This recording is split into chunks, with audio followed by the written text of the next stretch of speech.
Ja, wie wussten die Menschen vor der Bibel von Gott? Das ist doch eine interessante Frage. Ich sitze hier wieder mit Reinhold Federolf, Missionar in Brasilien. Und da wird ja auch gesagt, in Brasilien gibt es zum Beispiel ja heute noch Menschen, die noch nicht von Jesus gehört haben.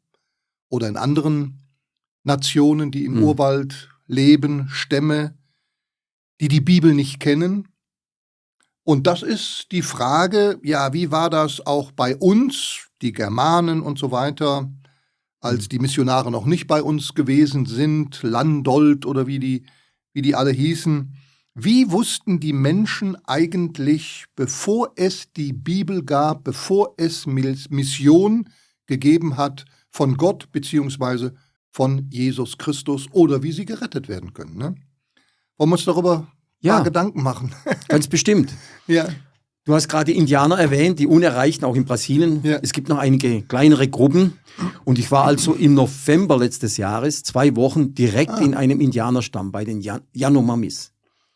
Und da gibt es auch ein sehr gutes Buch, Der Geist des Regenwaldes, wo man sieht, dass die Yanomamis, die wussten um den großen Geist, praktisch den Schöpfer, der aber total überlagert wurde durch diesen ganzen Geisterglauben, durch den Animismus, durch die Feindlichkeit der Dämonen.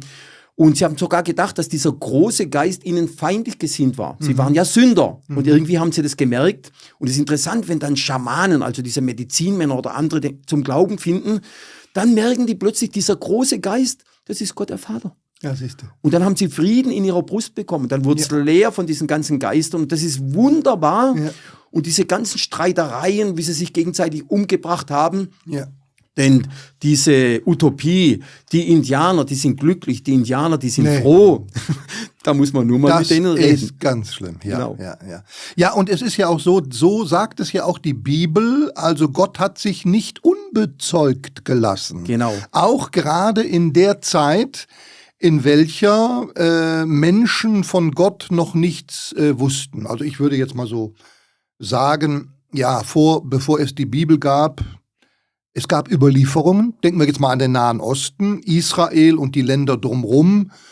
Da war vor der Bibel Gott bekannt, indem man einfach von ihm geredet hat. Abraham hat weiter geredet, Mose hat geredet und dann haben die geredet und die geredet. Und das war ja, sag mal, in Edom und so weiter, Syrien, dann doch mehr oder weniger bekannt. Natürlich nicht jetzt, um wieder auf uns zu kommen, in Deutschland, damals Germanien oder so.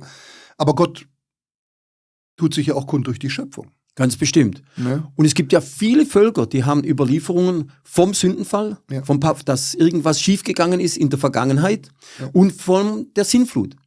Zum Beispiel die Yanomami sagen, dass vor langer Zeit ein Stück vom Himmel herabgestürzt ist und hat viele Indianer in die Erde gebohrt und die haben sich dann in Monster verwandelt. Jetzt können diese armen Yanomamis keine tiefen Brunnen graben und in der Landwirtschaft auch nicht tief graben, weil dann ja die Monster rauskommen. Aber sie wissen, in der Vergangenheit ist was Schreckliches passiert. Ja, ganz interessant. Und das haben viele Völker. Ja.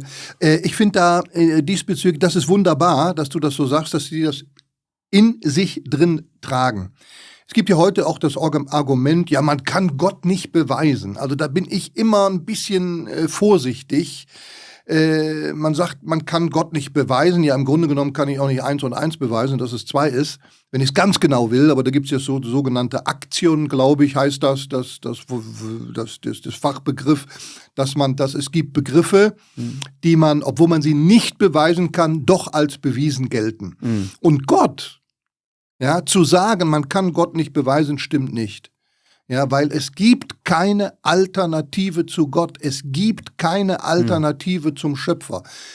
Der Baum, der See, der Fluss, das Gras kann einfach nicht von selbst entstanden sein. Dahinter muss ein Schöpfer stehen. Ja, das ist auch wissenschaftlich. Es kommt nichts aus sich selbst. Und lass mich mal lesen hier, Psalm 19, Vers 2 und 4, da haben wir das ja auch geschrieben stehen. Genau. Die Himmel erzählen. Ja, also da wird verkündigt die Herrlichkeit Gottes und die Ausdehnung verkündet verkündet seiner Hände Werk. Ein Tag berichtet es dem anderen und eine Nacht meldet es der anderen. Keine Rede, keine Worte, doch gehört wird ihre Stimme. Das ist doch klasse, ne? Dass, obwohl das Universum ja eigentlich nicht spricht, ist es doch ein Reden Gottes oder für Gott, ein Reden des Universums für Gott. Ihn gibt es. Wir sind durch ihn erschaffen worden für den Menschen. Ja, und in Sprüche 3,11 heißt es ja auch, er hat uns die Ewigkeit ins Herz gelegt. Ja. Das heißt also, in uns ist eine, das nennt sich Prädisposition, also eine Voraussetzung ist in uns drin, dass auf diese Dinge reagiert, diese Sehnsucht nach ewigem Leben, die Sehnsucht nach diesem Gott. Wir sehen ja auch diesen verzweifelten Kampf der Völker mit Religion oder auch die Beerdigungsrituale, der Glaube an ein Weiterleben, denkt man nur an die Pyramiden in Ägypten. Diese Ewigkeit in unserem Herzen. Ich habe das jetzt so ganz aktuell selber miterlebt. Wir haben eine Tochter, die ist zurzeit sehr krank. Und in ihrer schweren Krankheit redet sie viel mit den Nachbarn, beziehungsweise die Nachbarn kommen auf sie zu und reden mit ihr. Und da gibt es ganz gottlose, sage ich mal, Atheisten, und die sich doch plötzlich Gedanken machen angesichts des vielleicht Todes oder eines Unglücks. Ja, da gibt es ja vielleicht doch einen Gott. Es ist so interessant, dass du so Frieden hast. Und da habe ich mich gestern mit unserer Tochter noch unterhalten. Wir waren im Spital zusammen. Und sind wir zu dem Schluss gekommen, dass jeder Mensch doch diesen Gott irgendwo nicht los wird. Und wenn er noch so atheistisch ist, er beschäftigt sich zumindest angesichts des Todes dann doch mit dieser Tatsache, dass es ihn gibt. Ne? Das war wohl schon immer so. Ja, und in Römer 1,21 heißt, weil sie Gott zwar kannten, ihm aber doch nicht als Gott Verehrung und Dank dargebracht haben, sondern in ihren Gedanken auf nichtige Dinge verfallen sind, zum Beispiel Evolutionstheorie, und ihr unverständiges Herz in Verfinsterung haben geraten lassen. Und da heißt es in 1. Korinther 1,21, die Weisheit dieser Welt hat Gott nicht erkannt und will ihn auch auf keinen Fall anerkennen. Das sehen wir gerade bei sehr intelligenten Menschen, die oft selbstgenügsam sind, die oben schwimmen auf der Sahne der Bevölkerung. Sie haben gute Gedächtnisse, waren sehr klug in der Schule, haben weiter studiert, sind manchmal lebendige Wörterbücher. Und die sind dann oft sehr arrogant. Ich muss das einfach sagen. Sogar Albert Einstein, ich habe das vor kurzem gelesen, weil einer seiner Briefe, der sogenannte Gottesbrief, für Millionen versteigert wurde, wo er gesagt hat, die Bibel, das ist reiner Aberglaube. Er kann damit nichts anfangen, obwohl er manche auch positive Sachen gesagt hat. Und da sehen wir auch die Weisheit, auch von diesem herausragenden Mann, ist eigentlich traurig. Gott hat die Weisheit der Welt zu Schanden gemacht. Genau. Du hast zitiert Römer 1, glaube ich war das, ne? Vers 21 oder 22. Ich weiß nicht, ob du Vers 20 zitiert hast. Ich hoffe nicht, dass ich mich da jetzt wiederhole. Denn das Unsichtbare von ihm wird geschaut. Also den unsichtbaren Gott kann man doch irgendwie sehen durch die Werke durch die Schöpfung. Sowohl seine ewige Kraft als auch seine Göttlichkeit, die von Erschaffung der Welt an in dem Gemachten wahrgenommen werden, damit sie ohne Entschuldigung seien. Also wenn man Gott nicht beweisen könnte, wenn es ihn wird, ne, dann hätten wir eine Entschuldigung. Aber wir haben keine Entschuldigung. Es gibt ihn. Und das war auch schon vor der Existenz der Bibel so. Ganz klar. Einige Bibeln sagen sogar in Römer 1,20, Gott wird ganz klar, ganz deutlich durch die Schöpfung wahrgenommen. Im Deutschen geht es manchmal ein bisschen unter. Ganz deutlich, ganz klar. Und wie du vorhin erwähnt hast, ne, Baum, Gräser, Photosynthese und alles Mögliche. Das Stichwort ist ja heute Information. Und da sind wir sehr dankbar auch für unseren Bruder Werner Gitt, der das in ein Buch gebracht hat. Am Anfang war die Information.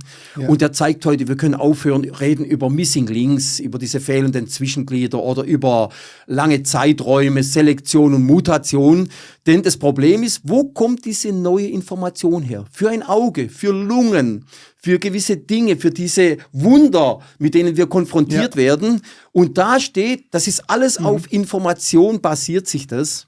Ja, das DNA oder DNS, je nach Sprache, sagen einige, das ist wie eine Computersprache. Ja, siehst du. Also Intelligenz. Ja. Und hinter Information muss ein intelligenter Sender stehen. Ja. Und die Bibel offenbart uns ganz klar mit wichtigen Informationen, auch aus Römer 1, wer dieser Sender ist, nämlich der Gott Israels. Das ist der Schöpfergott und der Erlösergott. Wunderbar.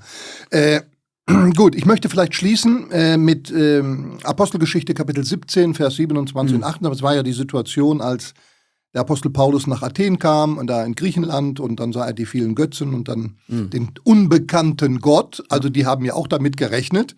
Und dann hat er ihnen den verkündigt und dann sagt er was ganz Interessantes in diesem Zusammenhang. Er sagt, Apostelgeschichte 17, 27, 28, damit sie Gott suchen, ob sie ihn wohl ertasten und finden möchten, obgleich er nicht fern ist von einem jeden von uns, also von einem jeden. Genau. Denn in ihm Leben, leben, weben und sind wir, wie auch einige eurer Dichter gesagt haben, denn wir sind auch sein Geschlecht. Also es gibt keine Ausrede, Genau. auch nicht ohne Bibel, Keine Entschuldigung. keine Entschuldigung, dass es Gott nicht gäbe. Vielleicht noch ein kurzes Wort aus Bitte Hiob. schön. Hiob ist ja mit das älteste Buch vom Alten Testament. Und da steht schon in Hiob folgendes, Hiob 12,9. Aber frage doch das Vieh, also die Landlebewesen, dass es dich lehre. Und die Vögel des Himmels, die werden es dir kundtun. Oder unterrede dich mit der Erde. Edelsteine, Sedimentschichten und was es da alles gibt. Die wird dich lehren und die Fische im Meer werden es dir erzählen. Ja. Was werden die erzählen? Jetzt kommt das Resümee. Wer erkennt nicht an all dem allen, dass die Hand des Herrn diese Welt geschaffen hat? Reinhold, das nehmen wir als Schlusssatz. Das ist wunderbar. Vielen Dank für diese Kommunikation und dir auch weiter Gottes Segen und auch unseren Zuschauern. Bis zum nächsten Mal.